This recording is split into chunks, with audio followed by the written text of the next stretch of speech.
Pessoal, bem-vindos aí a mais uma rodada dessas entrevistas que o Bunker tem feito nessa época de peste, pandemia, Covid, que agora está um calor danado, tudo mudando nesse final de ano e tudo continuando a mesma coisa. E hoje eu trouxe para conversar com vocês o Igor Sabino, que é mestre em Relações Internacionais, está fazendo doutorado em Ciências Políticas, vai lançar um livro logo em breve aí chamado Por Amor aos Patriarcas, pela editora 371, e que vem conversar com a gente aí sobre religião, sobre política, sobre o Oriente Médio, Israel, Palestina e mais o que der na telha para a gente falar sobre esses temas simples, né? Então, eu agradeço muito o Igor por se disponibilizar a conversar com a gente aí. E muito obrigado, Igor. Muito obrigado por ter vindo. E eu já queria começar com uma pergunta, assim, bem já daquelas complexas. Religião e política se misturam? Então, primeiro, muito obrigado. É uma alegria para mim estar aqui com você. Acompanho já o Bank há um tempo, gosto muito do conteúdo que você produz. E já começo, né, com uma pergunta complicada. Mas eu acho Exato. que sim. Eu acho que política e religião se discute, e eu acho que grande parte dos problemas que a gente tem com essas duas coisas é exatamente porque a gente não discute, porque a gente não fala sobre isso. E a Uhum. gente está vendo cada vez mais as duas coisas se misturando, e por a gente não discutir, os problemas de uma área acabam entrando na outra e vai se misturando e ficando um caos cada vez pior. Então, acho que a gente tem que discutir sim. Eu acho que é porque existe muito esse mito da secularidade, né? Principalmente quando a gente fala de política internacional, que é o que eu estudo mais, essa ideia de que o Estado laico é um Estado laicista, então que toda manifestação religiosa ela tem que ser relegada apenas à esfera privada da vida. E não, né? A religião ela faz parte da identidade das pessoas. Então, inevitavelmente, a religião ela também vai estar na esfera pública, ela também vai estar dialogando com as políticas públicas, com o governo, com a política em geral. Então, eu acho que a coisa ela é muito mais complexa e misturada, até mesmo do que a gente gostaria que fosse. Até por essa questão aí desse perdão da dívida, as pessoas não entendem que justamente a igreja não pagar, né, ou as igrejas não pagarem imposto, é porque é justamente aquela relação de que, já que o Estado é laico, ele não tem que ter benefício para cobrar imposto de uma coisa que é religiosa, né? Essa é uma grande característica, aliás, do Estado laico, né? Não pagar imposto Exatamente. não pagar imposto garante que o Estado seja laico, porque se a igreja pagasse imposto, aí sim é que o Estado não seria laico. Parece um Isso. paradoxo, mas as pessoas às vezes esquecem uns detalhes desse, assim, né? Igor, vem cá, a gente estava conversando em off aí, você fez relações internacionais, você começou muito cedo. Você entrou na universidade com 16 anos, né? Eu brinquei com o Igor, falei, meu, com 16 anos eu estava comprando meu primeiro disco do Metallica, o cara já estava na universidade. Eu falei, pô, pelo amor de Deus, eu me sinto muito, tipo, pô, os caras muito crânios, assim. O que te levou a estudar relações internacionais, meu caro? Desculpa, cortou um pouquinho o final da tua Ah, tá. pergunta. Então, o que te levou a estudar relações internacionais? Então, essa é é uma boa pergunta. E inclusive explica por que que eu fui tão cedo para a universidade. Uhum. Eu nasci em Campina Grande, interior da Paraíba, e uma cidade muito pequena, e eu aprendi a falar inglês muito cedo. E como eu cresci em um ambiente assim evangélico muito forte, assim, eu sempre ouvi falar sobre essa coisa do proselitismo internacional, né? Os missionários que vão pregar o evangelho entre os países. E a princípio eu achava que eu seria um missionário, eu achava que era isso que eu ia fazer da minha vida. Então eu Uhum. tinha muita vontade de ir para outros países, de conhecer outros contextos. E eu me lembro que nessa época, isso foi em 2010 mais ou menos, foi quando teve início a chamada Primavera Árabe no Oriente Médio. E eu comecei a acompanhar pela televisão, né, no jornal. Na época eu estava começando a usar o Twitter e conversando com pessoas no Egito. E aí eu fui descobrindo uma coisa que durante muito tempo tinha sido um mistério para mim, que era a questão dos cristãos do Oriente Médio. Eu lia a Bíblia, né, eu lia o livro de Atos, via que havia sido fundadas igrejas na Turquia, enfim, várias partes daquele mundo antigo. E eu tinha muita dúvida sobre como era que aqueles povos viviam hoje, né? Será que havia ainda aquelas igrejas? E eu fui vendo que sim, que existiam igrejas históricas, né? Os cristãos coptos, os cristãos ortodoxos. E eu descobri toda uma história assim do Oriente Médio que me fascinou. E eu queria saber mais sobre aquilo, estudar mais sobre aquilo, né? Viajar ao mundo, aquela coisa de adolescente empolgado, que acabou de aprender inglês, querendo fazer intercâmbio a todo custo. E aí eu lembro que eu vi uma matéria, acho que no Jornal Nacional, um brasileiro que estava no Oriente Médio, ele estava cobrindo os protestos na Praça Tahrir, e eu falei assim, o curso que esse cara faz é o curso que eu vou fazer, porque sempre aparece, né, o nome da pessoa embaixo da profissão, e aí eu vi Relações Internacionais. E eu fui pesquisar sobre o curso, assim, para mim foi uma coisa que, aquela coisa, né, que deu match na hora, que eu vi, esse curso que eu quero fazer. E tinha só um problema porque na época eu tinha o quê? 15, 16 anos, ia fazer 16 anos, e o curso era em João Pessoa, eu morava em Campina Grande. E aí eu perguntei para meus pais se podia fazer, e eles disseram, vai e tenta, se você passar. E é interessante porque quando eu comecei a estudar para o vestibular, eu vi que eu gostava de relações internacionais, mas que o Uhum. que eu queria fazer mesmo é um curso que não tem no Brasil, que é Middle East Studies, que é estudos do Oriente Médio. Tem muito isso nos Estados Unidos, na Europa. E no Brasil, o mais próximo que a gente tinha era o quê? Era letras árabe ou letras hebraico na USP ou FRJ. Então, era uma coisa que estava fora de consideração para mim, né? Era muito novo, impossível, não tinha família em São Paulo, nem no Rio. Então, decidi fazer relações internacionais, mas já entrei no meu curso completamente enviesada, tanto que meus professores brincam que no final eu não deveria ter recebido um diploma de relações internacionais, porque eu passei 3 anos e meio tentando só estudar Oriente Médio. E de fato, foi mais ou menos isso que eu fiz, lá em João Pessoa, na UEPB. E uma coisa muito interessante é que eu estava lendo a sua tese de mestrado e ela também já aponta para isso, né? A sua tese de mestrado ela vai falar justamente sobre perseguição religiosa no Oriente Médio opa, desculpa, você foi estudar, sua tese de mestrado vai ser sobre perseguição religiosa e a perseguição aos cristãos no Iraque, é isso, né? Isso, é o deslocamento forçado por conta do Estado Islâmico, essa coisa toda. Você pode explicar para a gente assim como que você chegou a primeiro? Acho que é interessante você explicar para a gente como que você terminou indo buscar esse estudo, né? Apesar de você falou Hum? aí que a sua formação religiosa já te mostrou um caminho aí dessa questão de que existiam cristãos no Oriente Médio, mas como que você chegou a essa ideia assim de estudar essa perseguição aos cristãos no Oriente Médio e como que você enxerga aquele período ali de 2006 a 2014, que é um período bem importante assim para esses estudos, né? Sim. Então, uma coisa assim que me fascina muito no cristianismo é essa ideia de que o cristianismo ele não é uma religião local, né? A gente tem, por exemplo, o pessoal das religiões de matriz africana. É Posso aquela coisa que é muito... até Sim. fazer, desculpa, só fazer até um comentário. Teve um momento que eu estava lendo sua tese, e aí tem uma frase que você fala lá que assim, o cristianismo é uma religião oriental. E foi como um choque para mim, assim, do tipo, você olha e fala, nossa, realmente é verdade. A gente, muitas vezes, quando você pensa o cristianismo, né, você pensa que é uma religião de branco europeu que surgiu, sei Isso. lá, no século XVIII, e aí todo mundo, não, sei lá, tô brincando, século XVIII, não, mas na colonização, digamos assim, né, 1500, como se o cristianismo fosse uma coisa de branco de 1500 que saiu colonizando o mundo. Quando não, ela tem toda uma história enraizada no Oriente Médio, né?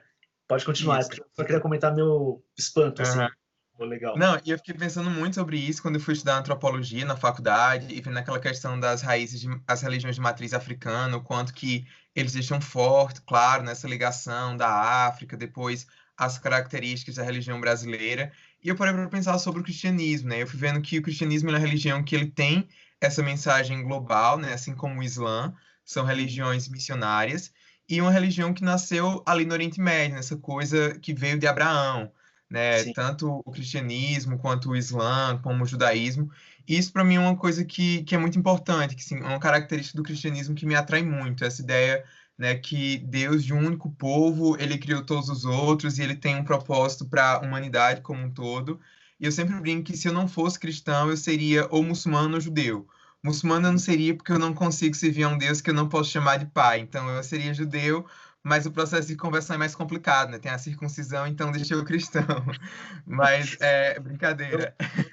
eu já faria até outra piada, eu já chamaria você de herético e falaria assim, você tem que voltar para o seio da Igreja Católica, fica com essa rebelião contra o Papa aí, meu, não tem nada a ver, volta Sim, para cá. sim. Mas realmente é bonita essa história, assim, eu achei muito interessante essa busca, porque também, normalmente quando você percebe uma crítica ao cristianismo, é sempre essa crítica muito enviesada como se fosse uma religião, tipo, de poderosos europeus, brancos e tal, você fala, não, na verdade ela é uma religião de humilhados e que surge período até de perseguição mesmo, né? Porque os judeus são perseguidos, o cristianismo é perseguido no começo, e aí voltando aí para o século XXI, você tem essa crise ali no Oriente Médio, no Iraque, de perseguição aos cristãos coptas, né? Isso. Aqui.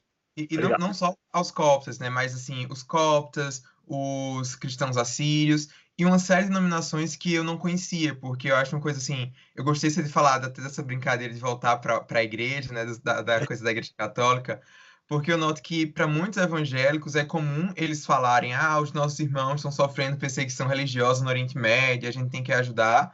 E não se dão conta que muitos daqueles cristãos são católicos, são coptas, são ortodoxos, são denominações que nem passaram por essa questão da reforma, né? Os Sim. coptas mesmo, eles até vieram ter comunhão com Roma relativamente recente. Então, eu comecei a me questionar isso, essa questão, aí foi algo que me chamou muita atenção, né? Se o apóstolo Paulo ele fala que quando um membro da igreja, né, um membro do corpo, ele sofre, todos os outros sofrem também. Então eu pensei, existe algo maior do que a nacionalidade, maior do que a língua, que me liga a essas pessoas. E eles estão sofrendo, ninguém está falando sobre eles, ninguém está dando voz a eles, então eu vou querer fazer isso. E a princípio, a minha pesquisa, na verdade, era sobre os cristãos palestinos, o desaparecimento do cristianismo da Palestina.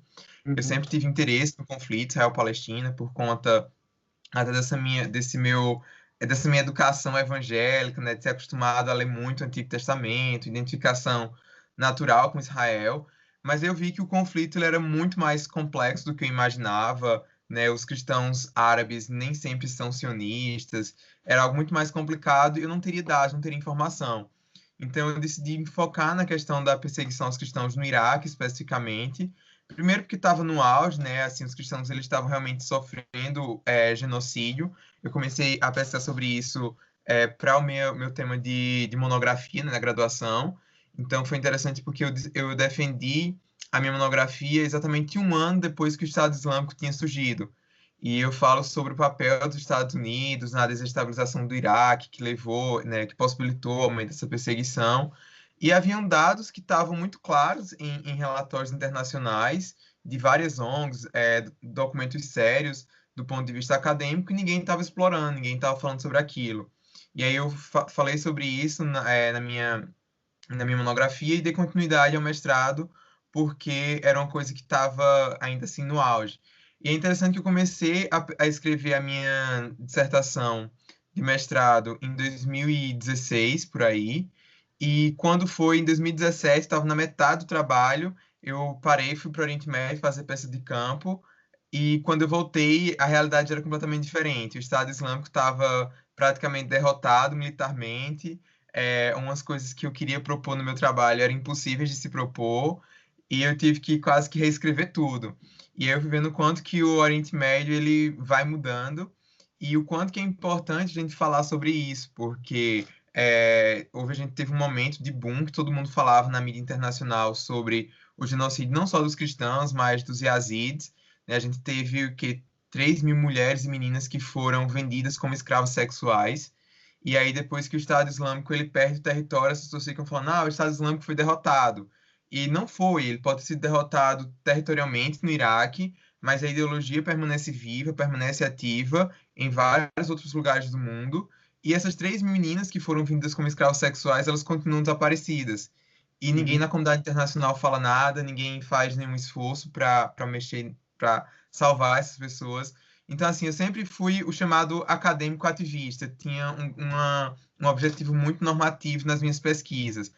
Tanto que alguns colegas mais mainstreams na ciência política, eles até brincam que o que eu fiz foi jornalismo, foi uma etnografia, foi coisa antropológica, não foi ciência mesmo, mas enfim, eu creio que o meu propósito ele foi alcançado e eu estou satisfeito.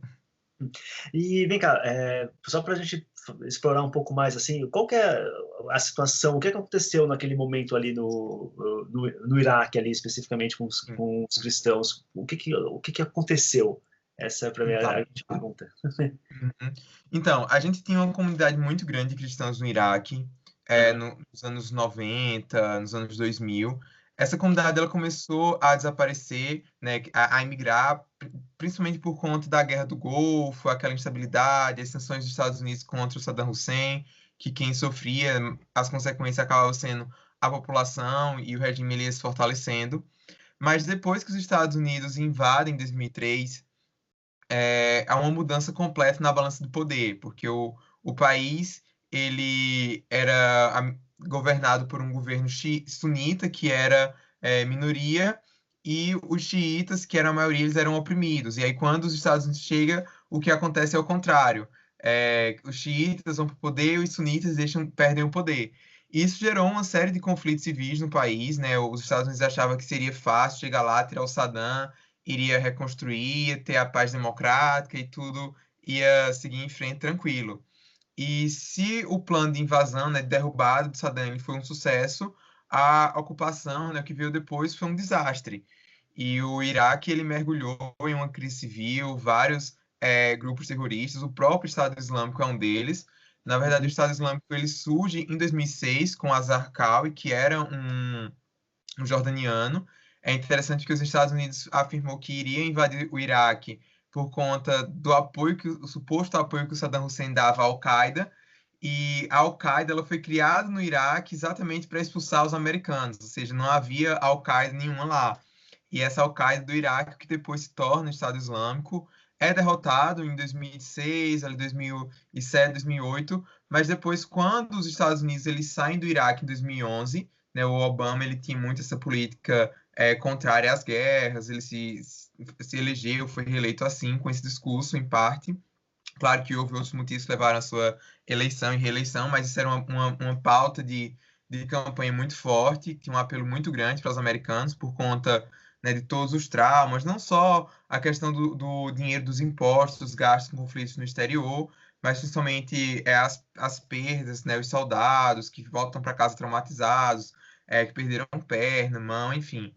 E aí ele sai do Iraque, só que isso é um momento muito complicado para o Oriente Médio, porque é o surgimento da chamada Primavera Árabe, vários conflitos, né, vários protestos, tem início a guerra civil na Síria, e isso gera um vácuo de poder na região, que faz com que todo aquele pessoal, aquele sunita que havia sido humilhado pelos americanos durante aquele tempo que os americanos estavam lá, que haviam trabalhado para o Saddam Hussein.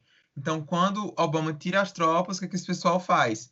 Se junta com os outros rebeldes que já estavam indo lutar contra o Assad na Síria, cria-se o Estado Islâmico, sai conquistando lá grande parte do país, declara-se o califado, e quem vão ser essas vítimas? Aqueles que não querem submeter a esse novo califado. E a ideia do califado era de recriar esse governo controlado por leis islâmicas, né, pela Sharia, uma interpretação, vale se ressaltar, bem particular da Sharia. Né? A Sharia é a lei islâmica que foi posta em prática durante a época do Maomé, né? O Maomé, quando ele conquistou territórios ali na Península Arábica, ele impôs essa lei, só que existe toda uma discussão de jurisprudência, de como aplicá-la, depois os outros califados, Abadia, Omíada, no próprio Império Otomano, né? O Império Otomano foi o último califado que a gente teve no mundo, que teve fim depois da Primeira Guerra Mundial, e o Estado Islâmico surge com essa ideia de recriar esse califado a nível mundial, principalmente naquela região do Levante. Então, todos os muçulmanos eles tinham que submeter a esse califado. Aqueles que não submetiam, eles eram punidos com a morte, e inclusive mais muçulmanos foram mortos pelo Estado Islâmico do que qualquer outro grupo religioso. Só que as minorias elas tinham um papel diferente. No caso dos Yazidis, que é um grupo religioso do Iraque, que mistura elementos tanto do Islã como do cristianismo, eles seguem alguns anjos, né, alguma série de uma mitologia própria deles. Como eles seguem esse anjo, o anjo pavão, o nome desse anjo em árabe é parecido com o nome Satanás. Então, eles dizem que os Yazidis são adoradores de Satanás. E durante séculos, os Yazidis foram perseguidos, houveram tentativas de genocídio contra eles. Então, para os Yazidis era simples.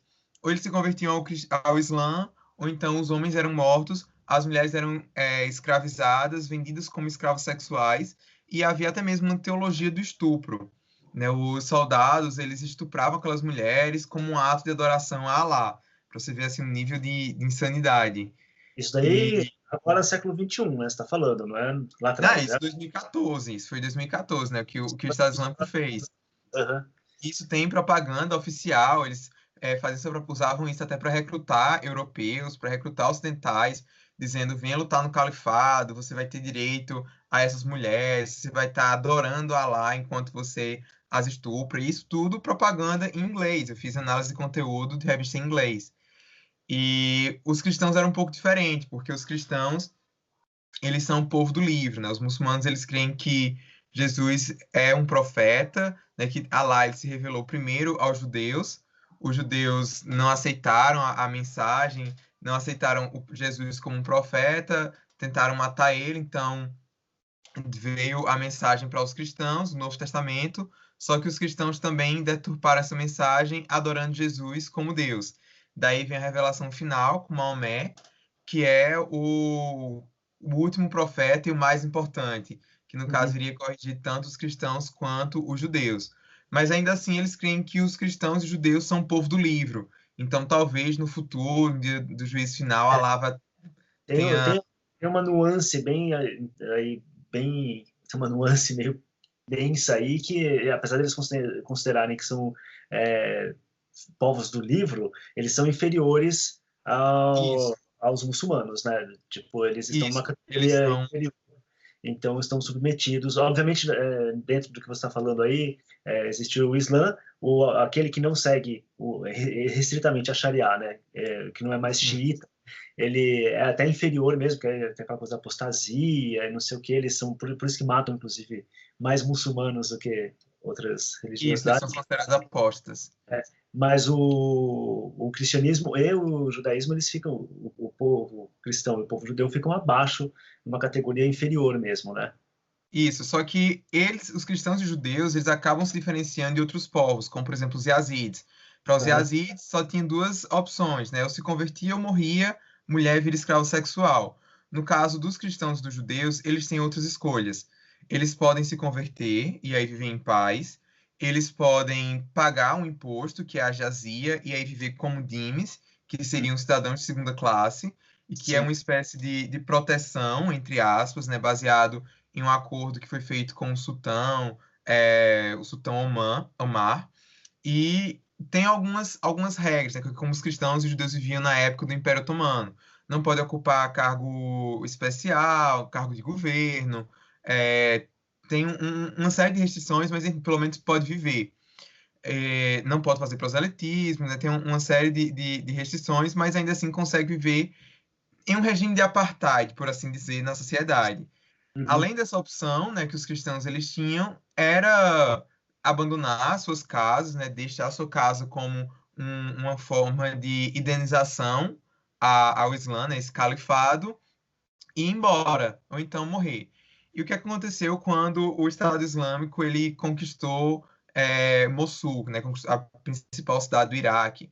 Ele saiu marcando as casas dos cristãos com a letra N em árabe, né, que ficou até bem comum, bem popular na internet na época, que é o Nun, de Nazareno, que é Nasrani em árabe, que é um termo pejorativo que eles usam para se referir aos cristãos. Então, toda casa que tinha aquele N pintado no muro, os cristãos tinham essas opções: se convertiam ao Islã, pagavam imposto, morria ou ia embora de casa.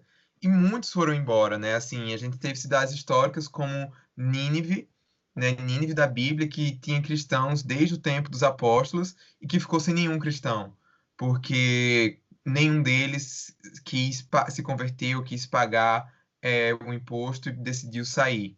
E alguns ficaram como deslocados internos, né? Foram para o norte do Iraque, o Kurdistão. Outros tentaram ser refugiados no Líbano, na Jordânia, enfim. Foi uma situação bem complicada. Isso foi um êxodo cristão mesmo, né? Ali, então, que Sim, aconteceu no Iraque, né? Que você pode dizer. Na hora que você isso. falou Nasrinha, aí eu pensei, nada bom vir de Nazaré, né? Exatamente. Mas é essa ideia mesmo do Nazareno. E aí você percebe o quanto está interligado essa questão da religiosidade da política, ainda mais nesses países do Oriente Médio. Sim. É, vamos lá, vamos continuar que esse papo vai longe, ainda bem que vai longe. É, vamos lá, como que você entende então aí esse fator fundamental do papel da religião dentro dos conflitos internacionais? Eles são relevantes, não são relevantes? Ou a religião vai ser só uma fachada para uma ideologia? E eu falo isso porque, assim, nessa questão, por exemplo, do Estado Islâmico, né, existe muito uma questão aí se o Estado Islâmico ele representa ou a Al-Qaeda ou esse terrorismo, se ele representa o verdadeiro Islã ou ele é uma deturpação do Islã, como você falou, que é uma interpretação diferente, tudo. Eu fico sempre na dúvida e tenho minhas opiniões particulares, que eu vou guardar aqui para não ser cancelado pela internet. Então, eu acredito que sim, que a religião ela é cada vez mais importante para a política internacional. Eu acho que nesse mundo que a gente está vivendo depois do 11 de setembro, né, a revanche de Deus, como alguns falam, não acho que seja da maneira que o Samuel Huntington via, né, aquela ideia de um choque de civilizações inevitável. Não creio que seja dessa forma, mas eu acho que existem várias maneiras que a religião ela afeta a política internacional. A gente tem Uhum, alguns países, por exemplo, que são teocracias, então a política externa é baseada na religião. A gente tem o Irã, a gente tem a Arábia Saudita, a gente tem países em que a religião ela influencia por meio de lobbies, no caso, o próprio Estados Unidos. O que é que motivou, né, a mudança da embaixada de Tel Aviv para Jerusalém? Foi o apoio evangélico, né? O Trump ele mesmo deixou isso claro.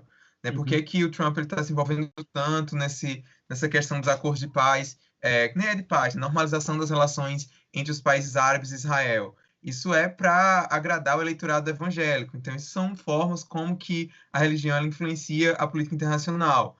A gente também tem a questão do Erdogan, agora o presidente da Turquia, que a política externa que ele está formulando ela é totalmente baseada numa ideia religiosa do novo califado, né, o neo-otomanismo. Então, há várias maneiras, há várias nuances, e nesse caso que a gente tem da Al-Qaeda, do Estado Islâmico, talvez seja algo mais complicado para a gente estudar enquanto acadêmico, né, de relações internacionais e ciência política, porque a gente primeiro está lidando com atores não estatais. uhum. Então, tem todos um debate já nas teorias de relações internacionais sobre qual o papel do Estado no mundo globalizado. A gente tem também atores não estatais que são religiosos e que, nesse caso, são maléficos. Mas a gente também tem atores não estatais religiosos que são bons, como organizações religiosas não governamentais que trabalham com ajuda humanitária. Né? Quantos missionários a gente tem, por exemplo, eu conheço vários que, no auge do Estado Islâmico, foram levar ajuda médica para os curdos que estavam na linha de frente. Então, no caso desses grupos, do Al-Qaeda, o Estado Islâmico, eu acredito que eles fazem parte de uma coisa chamada Islã político. Né? O Uhum. Islã político, eu acho que a gente tem que fazer essa distinção entre o Islã político do Islã enquanto religião, porque o Islã político nada mais é do que uma ideologia religiosa que ela é criada a partir de elementos do Islã. Então, a gente sabe que quando o Islã surgiu no século VI, ele tinha também essa questão política, né? O próprio Maomé, quando ele quis, na primeira etapa, né, na primeira fase da sua vida, quando ele recebe essa revelação do anjo Gabriel, ele tenta fazer um proselitismo pacífico com os judeus, com os cristãos, ele achava que os povos ali de Medina iriam aceitar de boas a mensagem dele. Não foi o que aconteceu, então tem uma época mesmo da vida de Maomé que ele parte para luta armada, ele parte para, né, Estado. expansão por meio da força, né, como se fosse o imperialismo árabe, que isso é uma coisa interessante que vários grupos, né, várias pessoas nos países do norte da África, ali na Tunísia, naquela região ali no Marrocos, têm debatido que eles falam que o árabe foi imposto a eles, que a língua oficial desses países não deveria ser o árabe, né? O Líbano hoje, muitos libaneses detestam o árabe moderno padrão, porque diz que é uma língua fabricada, uma língua que foi imposta, que cada povo tinha os seus dialetos, enfim. Então, houve esse período. E os registros da vida de Maomé durante essa etapa, né, os hadiths, eles foram compilados. Existem registros disso. E aí, esse movimento do Islã político é um movimento recente, um movimento moderno, é uma reação à modernidade, inclusive. E o que é que eles Sim. fazem? Eles buscam inspiração nesses anos da vida de Maomé, e eles dizem que é normativo todo muçulmano recriar esse modelo político, né, de recriar essa ideia, esse califado, do mesmo jeito que Maomé fez. E só que não há consenso entre os teólogos muçulmanos, porque muitos muçulmanos entendem como que aquilo aconteceu numa época específica da vida de Maomé, teve o seu papel na história, não deve ser repetido, outros acham que sim. Mas o que é interessante a gente notar é que esse movimento do Islã político ele é encabeçado muitas vezes por jovens que não têm até uma formação islâmica sólida.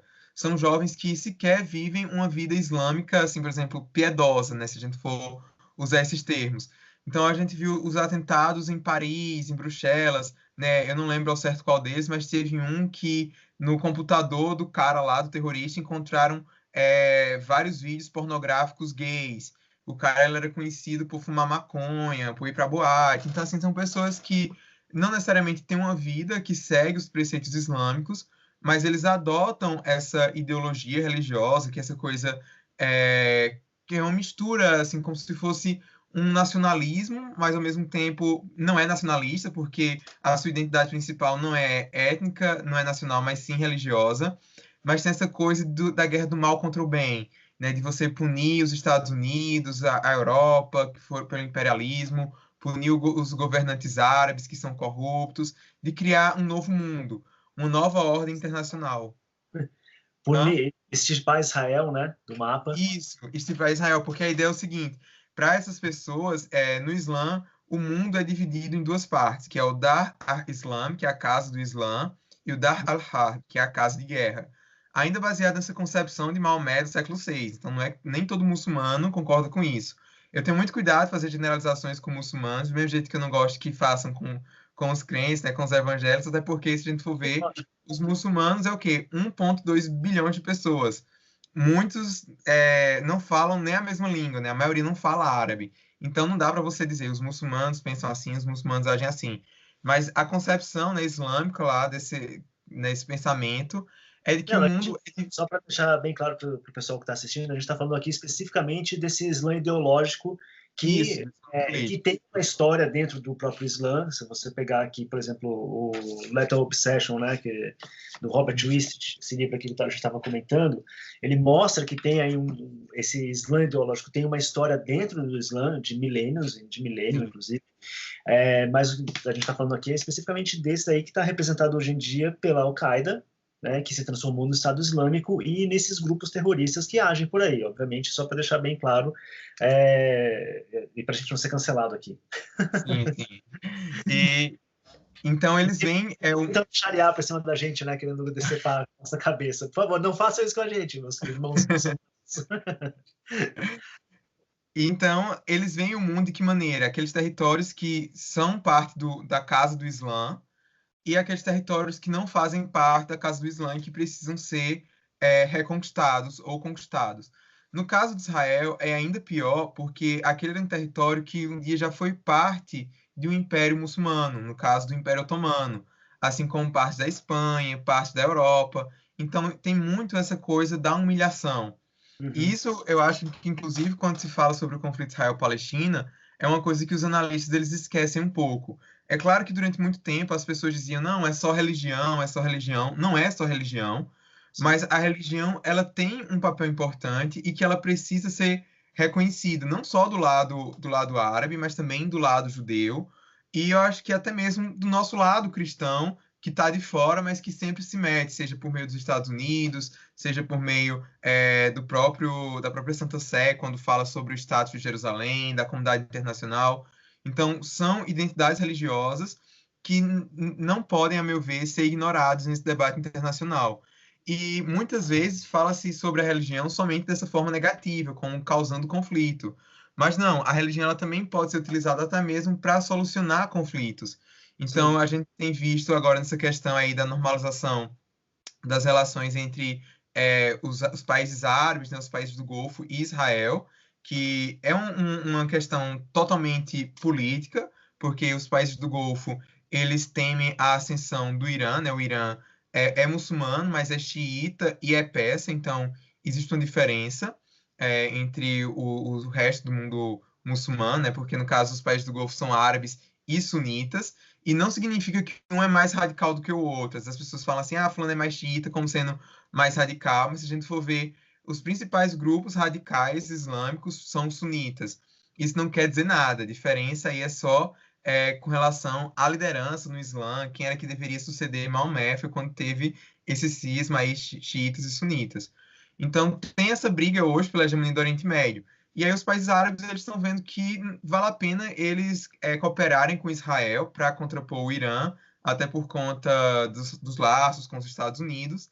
E como é que a Arábia Saudita está fazendo, por exemplo, para já ir justificando a sua maior aproximação com Israel? Por meio dos sermões que são pregados em Meca, na lei onde tem a Caaba. Então, isso é uma coisa que tem chamado muita atenção dos analistas internacionais, que os imãs eles estão moderando o tom em relação a Israel, porque, como eu falei, para os muçulmanos, partes da Bíblia, né, tanto no Antigo Testamento quanto no Novo Testamento, também são palavra de Deus. Então, tem alguns clérigos muçulmanos que reconhecem que Deus deu a terra aos judeus, então eles não estão errados ali. O maior problema teológico para o muçulmano seria pelo fato de que territórios que antes eram controle islâmico, haviam estado debaixo do domínio islâmico, agora estão debaixo do domínio de um outro povo. Então, essa que seria a questão maior. Tem duas coisas aí. Uma que você começou a falar dessa questão aí dessa diferenciação do Islã e tudo, é uma coisa meio maniqueísta, né? Sim, sim. É bem dupla tudo. E a outra questão, e que é muito importante ressaltar, que é esse reconhecimento do Estado de Israel por esses países árabes é extremamente relevante nesse momento, porque o ponto principal sempre foi, desde o surgimento de Israel em 48, e principalmente depois de 67, a visão de o Estado de Israel é uma coisa que não deveria existir, que devia ser extirpado, não deveria. E que isso era, como você falou bem, a existência de Israel era humilhante para os Estados islâmicos, para o califado islâmico, porque era uma prova de que, assim, olha, esses caras não estão se submetendo ao nosso comando, né? Ao nosso poder. Então, de repente, é um passo muito importante nessas relações, assim.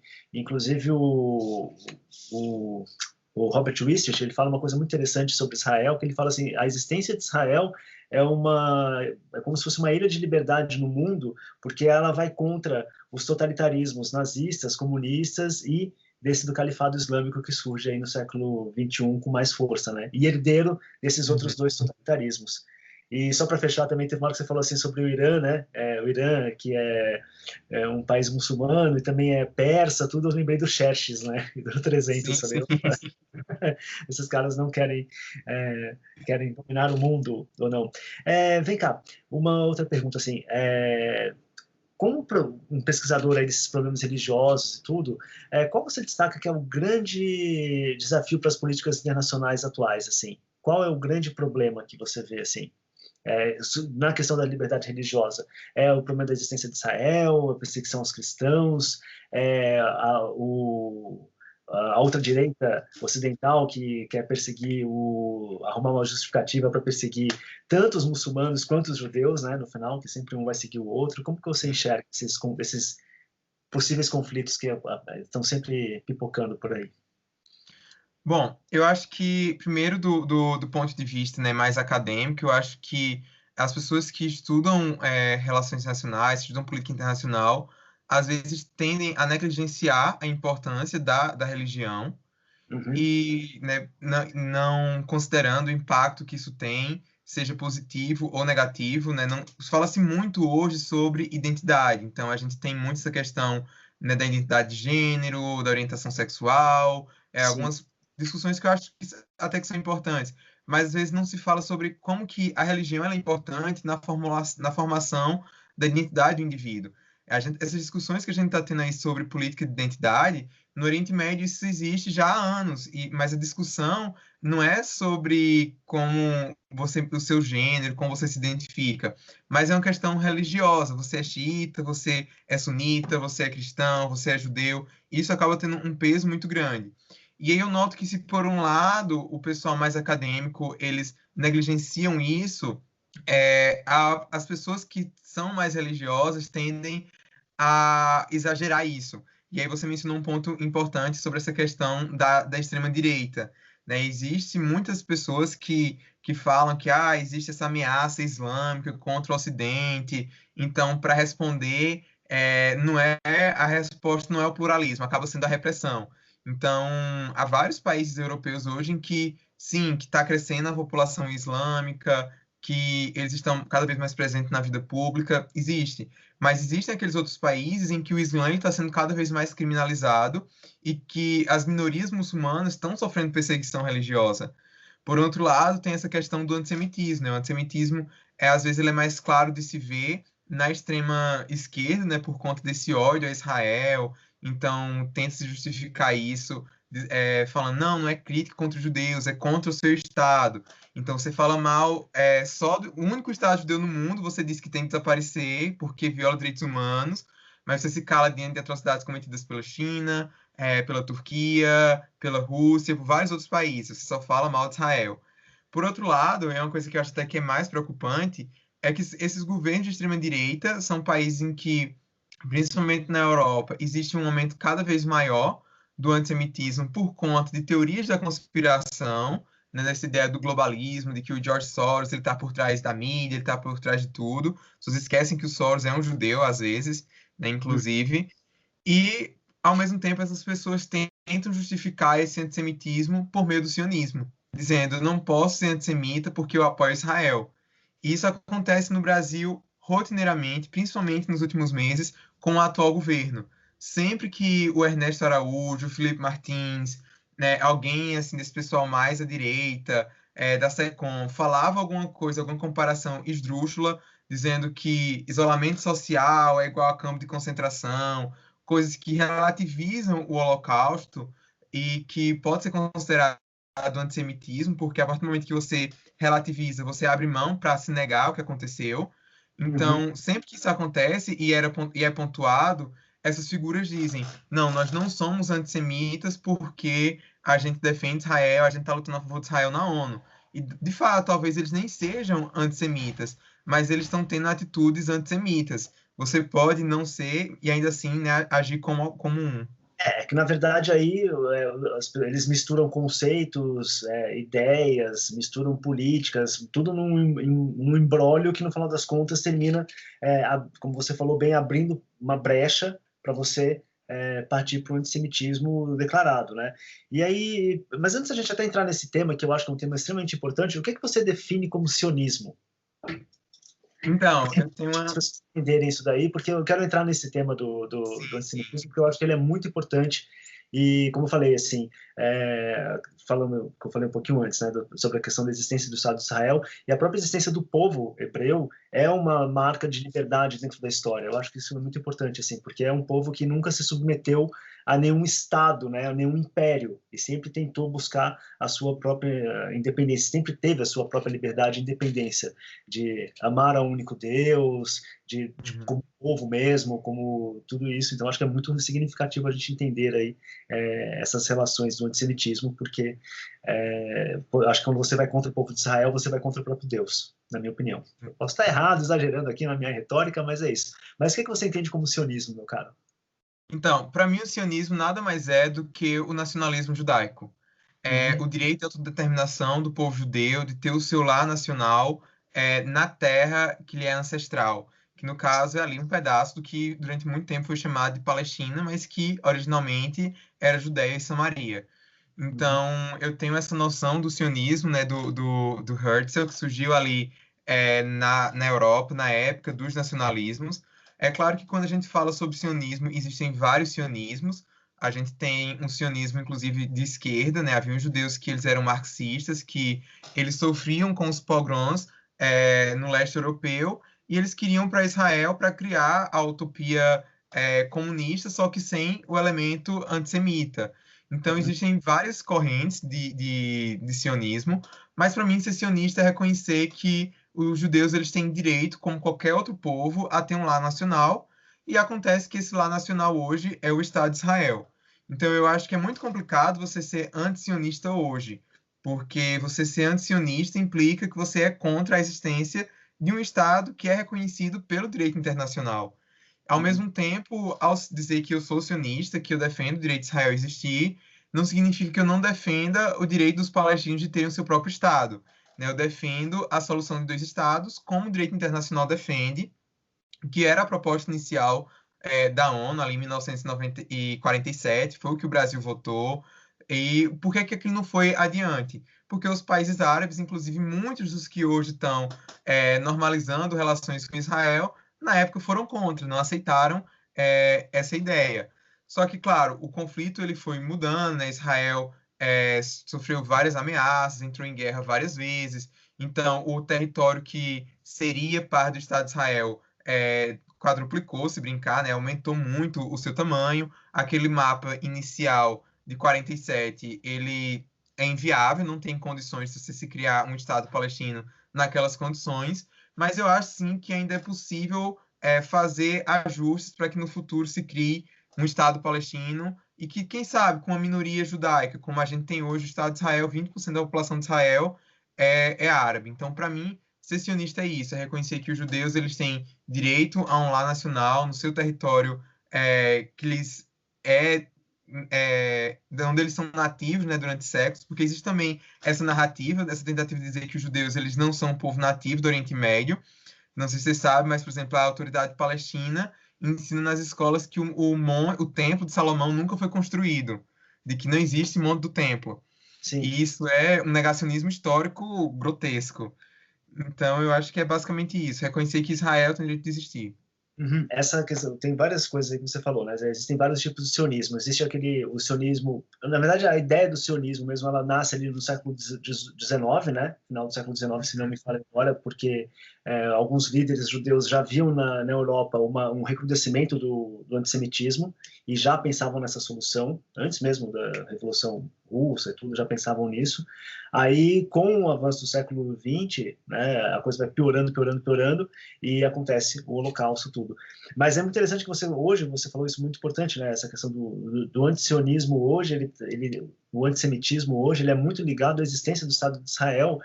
Só que assim, existe sempre uma relação assim, do tipo, será que as pessoas são antissemitas por causa do Estado de Israel ou elas são contra o Estado de Israel porque elas são antissemitas, né? Isso. É uma coisa. Esse que é o grande dilema, né? O Benny Morris, quer dizer, não Benny Morris, mas o Bernd Lewis, que foi um dos principais historiadores do Islã, né? Uma figura bastante polêmica, os embates que tinha com o Edward Said, ele dizia que era difícil você fazer essa equação, né? Você dizer que, se alguém é antisionista, essa pessoa necessariamente vai ser antissemita, porque ele dizia que o sionismo era apenas uma questão de política. Então, alguém poderia se opor à criação do Estado de Israel, ao sionismo, por vários motivos. Imagina um árabe aí, um árabe palestino, ele tem motivos para ser contra, e não necessariamente ele vai ser antissemita. Mas hoje eu acho que é muito mais complicado a gente fazer essa distinção, porque hoje é condenável você dizer que você é antissemita, você dizer que você é contra os judeus, mas acaba até sendo, às vezes, uma virtude você dizer que você é contra Israel. Sim. Então, isso torna as coisas muito mais complicadas. Então, assim, eu entendo que há pessoas que não são antissemitas, né, que são contra Israel porque acham que seria melhor a criação de um único Estado, binacional. E tudo bem, eu consigo entender, eu discordo, né, eu acho que isso jamais vai funcionar. Eu acho que se isso for criado, os judeus eles vão ser minoria outra vez, vão ser perseguidos outra vez. E é até o dilema que Israel ele se encontra hoje, né? Porque muitos da extrema-direita israelense, os religiosos, eles querem que Israel seja um único Estado, né, que não haja Estado palestino. Mas hoje Israel ele controla populações árabes ali na Cisjordânia, no Vale do Jordão, e caso Israel, né, decida anexar tudo, qual é que vai ser o status dessas pessoas? Se Israel manter o seu caráter democrático, essas pessoas elas vão ter direito a voto, vão se eleger, e aí digamos que eles se tornem maioria, porque, sei lá, tem uma taxa de natalidade maior, de fertilidade. E aí a gente tem um parlamento israelense 90% árabe. Se esse parlamento decide votar para Israel deixar de ser um Estado judeu e ser um Estado árabe, e a população judaica ela vai ser marginalizada dentro do seu próprio Estado. Por outro lado, se os árabes eles não têm esse direito, se não se dá, não é dada a cidadania, o direito de votar, de se eleger para os árabes, Israel vai continuar sendo um Estado judaico, mas não vai ser um Estado democrático. Aí sim, Israel seria um Estado apartheid. Existe até um livro do Mike Goodman, que foi lançado recentemente pela Realizações, que chama-se O Impasse de 1967, que fala sobre essas complexidades. Então, eu ainda defendo dois estados, um árabe e outro judeu por causa disso. Só tomo cuidado para chamar o Estado de Israel de um Estado apartheid, porque o apartheid africano, você sabe disso melhor do que eu, mas é só para um alerta para as pessoas aí, tá, gente? Isso. O apartheid é a mesma coisa que você falar que o Estado judeu é um Estado nazista. Tipo, é uma aberração política, Exatamente. epistemológica, humana você falar uma coisa dessa. Não existe Israel, para ser um Estado que pregasse um apartheid, ele teria que proibir N coisas, desde a relação entre judeus e árabes de casamento, tudo, até segregação realmente brutal mesmo, que era o que acontecia na África do Sul.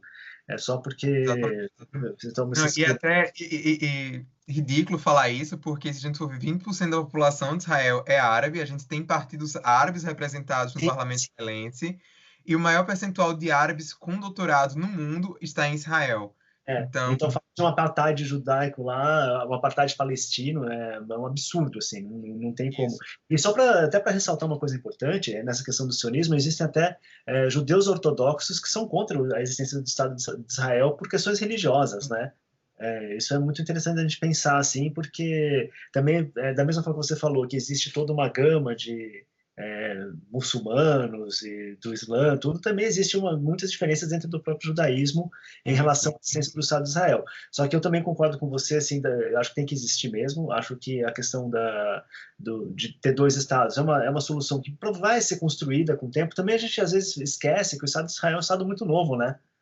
Quando você olha, não tem nem 100 anos o Estado de Israel, então acho que ainda tem muita coisa para ser ajustada ali naquele negócio, e às vezes a gente fica nesse pendor apocalíptico, achando que vai acabar tudo, né? Porque a gente tem essa noção, mas acho que não, né? Acho que justamente essa construção decorre tempo também, não é fácil. Relações humanas e relações internacionais não são simples. Mas aí eu vou fazer uma outra pergunta, e agora uma pergunta que envolve a gente. Qual que é a nossa culpa cristã no antissemitismo? Nossa, muito grande. Muito grande, e acho que... Só um segundo, querido, só para vocês que estão assistindo aí, esse programa aqui vai continuar no próximo programa, tá? Então vão ser 2 programas, tá, meu caro? Vão ser 2 programas com você, e aí você que está gostando desse papo vai saber essa resposta no próximo programa. Mas a gente segue aqui, Igor, pode responder agora.